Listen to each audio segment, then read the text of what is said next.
Money games finance is a phrase that captures how money moves through systems built on trust, competition, incentives, and perception. Finance is often described as numbers on screens or transactions between institutions, but at its core it is a set of games played by humans.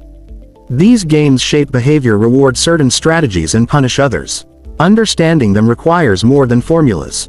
It requires insight into psychology, power, information, and time. Money games begin with a simple truth.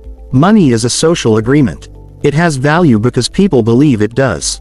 From early trade to modern digital markets, the same principle applies. Once a shared belief exists, systems grow around it. Rules are written, roles are assigned, and rewards are distributed. Finance becomes a structured arena where players compete, cooperate, and adapt. Every financial system creates players with different advantages. Some have capital, some have information, some have speed, others have patience. The game is rarely fair in the sense of equal starting points. It is fair only in the sense that the rules apply to everyone, even though the outcomes differ widely. Those who understand the rules earlier or deeper tend to benefit more. One of the central money games is leverage. Leverage allows a player to control more resources than they own. It magnifies gains and losses. In calm times, leverage looks like intelligence. In volatile times, it reveals fragility. Entire financial crises can be traced to excessive leverage combined with misplaced confidence. The game rewards those who use leverage carefully and punishes those who treat it as free power. Another core game is risk transfer. Finance allows risk to move from one participant to another. Insurance is a simple example. Derivatives are a complex one. Risk does not disappear. It only changes hands. Skilled players understand which risks they are paid to hold and which risks they should avoid. Unskilled players often accept risk without compensation because they misunderstand the game. Time is one of the most underestimated elements in money games. Short-term players and long-term players are often in the same market but playing entirely different games. Short-term strategies focus on price movement, sentiment, and reaction. Long-term strategies focus on value, cash flow, and endurance. Conflicts arise when one group assumes the other shares the same goals. Many financial mistakes come from mixing time horizons.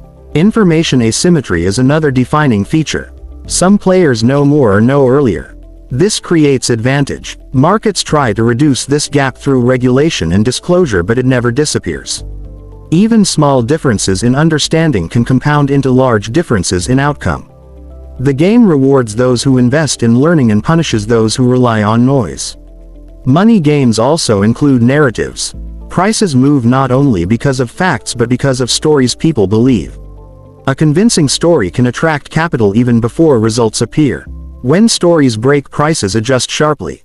Learning to separate narrative from reality is one of the hardest skills in finance. Many players confuse confidence with truth. Institutions play a different game than individuals. Large funds, banks, and governments operate with constraints that individuals do not face. They must manage scale, reputation, and regulation. Their decisions can move markets. Individuals, on the other hand, have flexibility and speed. They can exit quietly or focus on narrow opportunities. Each group has strengths and weaknesses shaped by their role. Central banks represent a unique layer in money games. They control the price of money through interest rates and liquidity. Their actions influence borrowing, spending, and investment. While they aim for stability, their tools can create unintended consequences. Markets often try to anticipate central bank behavior, turning policy into a game of expectation and reaction. Credit is a powerful mechanic in finance. It allows future income to be used today. When used wisely, credit supports growth and innovation. When used poorly, it creates cycles of boom and collapse. Credit expansion often feels good until repayment becomes difficult. The game rewards those who match credit to productive use and punishes those who use it for illusionary gains. Speculation is another misunderstood aspect. Speculation is not gambling by default. It is a bet on future conditions. Productive speculation provides liquidity and price discovery. Destructive speculation chases momentum without understanding. The line between the two is thin and often visible only in hindsight. Players must constantly assess whether they are being paid for risk or merely exposed to it. Incentives drive behavior more than rules. Many financial failures occur not because rules were broken but because incentives encouraged harmful actions. If a manager is rewarded for short-term profit, they may ignore long-term risk. If losses are socialized and gains are private, risk-taking increases. Understanding incentives helps explain why smart people make dangerous choices. Another important game is complexity. Financial products often become complex not to improve outcomes but to obscure risk or extract fees. Complexity can create dependence on experts and reduce transparency. Simple structures are often more resilient. The game rewards those who can see through complexity and penalizes those who assume complexity equals sophistication. Liquidity is the ability to act. A player with liquid assets can respond to opportunity or danger. A player without liquidity may be forced to sell at the worst time. Many financial disasters are liquidity problems disguised as solvency problems. The lesson is clear. Survival requires optionality. Optionality requires liquidity. Fear and greed are often cited as market emotions, but they are more accurately responses to uncertainty and opportunity. Money games amplify these emotions because outcomes are visible and measurable. A rising market creates confidence that spreads. A falling market creates panic that feeds on itself. Mastery involves emotional discipline more than prediction. Reputation is an invisible currency in finance. Trust lowers transaction costs and opens doors. Once lost, it is hard to regain. Some players sacrifice reputation for short-term gain, not realizing the long-term cost. Others protect reputation even at financial expense because they understand its compounding value. Regulation shapes the playing field but also creates new games. Rules close some strategies and open others. Regulatory arbitrage emerges when players find ways to profit within the letter but not the spirit of the law. This is not always illegal, but it can increase systemic risk. Regulators react and the game evolves again. Global finance adds another layer of complexity. Currencies, interest rates, and capital flows connect distant economies. Actions in one country affect others.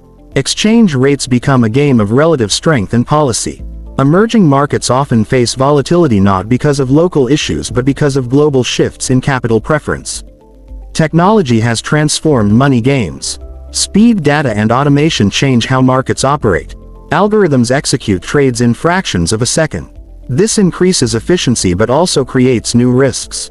Flash events and feedback loops can emerge unexpectedly. Human oversight remains essential even as machines handle execution. Personal finance is a quieter but equally important game. Individuals manage income, spending, saving, and investing. The rules are simpler but the stakes are personal. Discipline, consistency, and patience matter more than brilliance. Many people lose not because of lack of opportunity but because of behavior. Wealth accumulation is often slow and uneven. It benefits from compounding, which rewards time in the game. Those who expect quick results often take excessive risk. Those who accept gradual progress tend to endure. The game favors persistence more than intensity. Debt in personal finance mirrors leverage in markets. It can help or harm depending on use. Productive debt supports education, housing, or enterprise. Consumptive debt trades future freedom for present comfort. The difference is not moral but structural. One expands capacity, the other restricts it. Money games also include social comparison. People judge success relative to others. This can drive overspending and risky investment. The game becomes about appearance rather than security. Those who define their own metrics avoid this trap. Education changes how people play. Financial literacy does not guarantee success, but it reduces costly errors. Understanding basic concepts like interest, inflation, and diversification alters decision-making. The game rewards those who invest in understanding before investing money. Crises are moments when hidden rules become visible. Correlations rise, assumptions break, and safety disappears. Those who prepared survive. Those who relied on stability struggle. Crises reset the game, but they do not change its nature. Risk remains central. Trust in systems is fragile. When trust erodes, money games become defensive. Hoarding replaces investing. Protection replaces growth. Restoring trust takes time and credible action. Without trust, finance cannot function effectively. Ethics matter more than often acknowledged. Systems that reward exploitation eventually collapse. Sustainable finance aligns private gain with public stability. This is not idealism but pragmatism. Long-term success depends on system health. In the end, money games finance is about choices under uncertainty. No player has complete information. No strategy works forever. Adaptation is essential. Those who observe learn and adjust remain in the game. Those who cling to certainty eventually exit. Understanding finance as a set of games does not make it trivial. It makes it human. Behind every chart is a decision. Behind every decision is a belief. The most successful players are not those who eliminate risk but those who understand it, respect it, and price it wisely. Money will continue to change form. Systems will evolve. New players will enter. The games will remain. Mastery comes not from winning every round but from staying solvent, curious, and disciplined across many rounds. That is the quiet truth at the heart of all money games.